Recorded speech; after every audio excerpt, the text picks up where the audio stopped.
ശ്രീകല ചേച്ചി എന്തിയേ ഇവിടെ ഉണ്ടോ? ശ്രീകല നമുക്ക് എൻ്റെ വീട്ടിൽ ഈ സ്റ്റെപ്പിൽ ഇരിക്കാം. നമുക്ക് ഇവിടെ ഇരുന്നോണ്ട് വർത്താനം പറയാം. ബാ അവിടെ ഇരിക്കും. അല്ല അത് ഞാൻ കയറി നമുക്ക് ഇവിടെ ഇല്ല ഇവിടെ ഇരിക്കാം. ഇവിടെ ഇല്ല അത് സാരമില്ല. ചേച്ചിയുടെ തുണി അഴുക്കാവോ?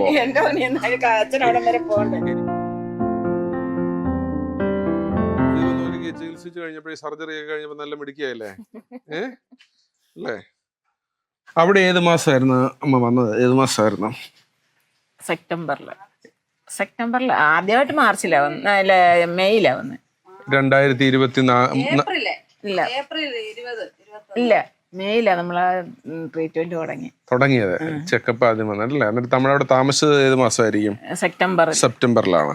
ഞങ്ങള് 2023 അതോ 24? ആ ശരി ശരി. അവിടെ എത്ര ദിവസം ഉണ്ടായിരുന്നു? നമ്മുടെ അവിടെ 26 ദിവസം ഉണ്ടായിരുന്നു. 26 ദിവസം സന്തോഷമായിരുന്നോ? ഞങ്ങൾ അതുകൊണ്ടല്ലേ അങ്ങോട്ട് വരണമെന്ന് പറയാം. 2ാം തീയതി അഡ്മിറ്റ് ആവുക, 15 റേഡിയേഷൻ ഉണ്ടല്ലേ? അതുകൊണ്ട് അങ്ങോട്ട് തന്നെ എന്നോട് പറഞ്ഞു. ഇപ്പം ഞാൻ വിളിച്ചവനെ വിളിച്ചവൻ പറഞ്ഞു, അമ്മ അച്ഛനോട് പ്രത്യേകം പറയണം, ഞങ്ങൾ 2ാം തീയതി വരിക. തലേ ദിവസം ഒന്ന് വിളിച്ചാൽ മതി. അപ്പോഴേക്കും അവിടെ മുറികൾ ഉണ്ടെങ്കിൽ കേട്ടോ മിക്കവാറും കാണുമായിരിക്കും. 3ാം തീയതി തുടങ്ങുന്നേ, അന്നേരം 2ാം തീയതി വന്നെങ്കിലേ പറ്റത്തില്ല. 8:30 സമയം പറഞ്ഞേക്കുന്നത്. RCCയിലെ ട്രീറ്റ്മെന്റ് ഒക്കെ നന്നായിട്ട് പോകുന്നുണ്ടോ? ഏത് ഡോക്ടറാണ് നോക്കുന്നത്? പേരറിയത്തില്ല. അല്ല എന്താ റോണയാണോ? ഇല്ല, ഗീതു ബാബു എന്ന് പറയുന്നത് നല്ല ഡോക്ടറല്ലേ? സർജൻ വേറെ ആയിരുന്നു. അതിപ്പോ അവരുടെ ട്രീറ്റ്മെന്റ് കഴിഞ്ഞ് സ്റ്റിച്ച് എടുത്തപ്പോഴേ എല്ലാം കഴിഞ്ഞു. ഇപ്പം മറ്റേ ഡോക്ടർ തന്നെ.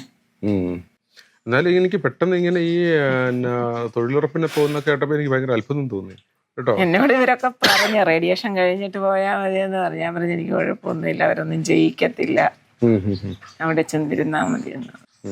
പൈസ വേണ്ടേ നമുക്ക്? ഇപ്പം പോണമെങ്കിൽ തന്നെ പൈസ ഒത്തിരി ആകത്തില്ല, അതുകൊണ്ട് പോന്ന.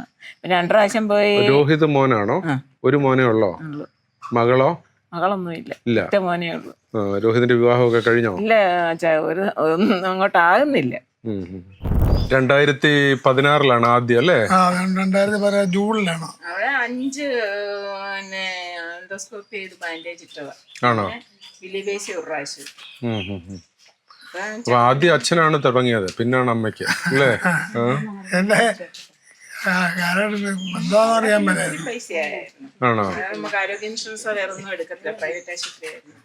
അമ്മയുടെ ആദ്യം മുതലേ RCC തന്നെയാണോ ചെയ്യുന്നത്? അല്ല, എന്നെ ചങ്ങനാശ്ശേരി ഇതുവരെ കൊണ്ടുപോയ ആശുപത്രി കൊണ്ട് കാണിച്ചായിരുന്നു. കാമ്പാത്തൊരു ഡോക്ടർ ഉണ്ടായിരുന്നു, അവരെ കൊണ്ട് കാണിച്ചപ്പോഴേ അവര് പറഞ്ഞു. പുള്ളി തന്നെ എഴുതി തന്നു, തിരുവനന്തപുരത്ത് തന്നെ ചികിത്സിച്ചാൽ മതി.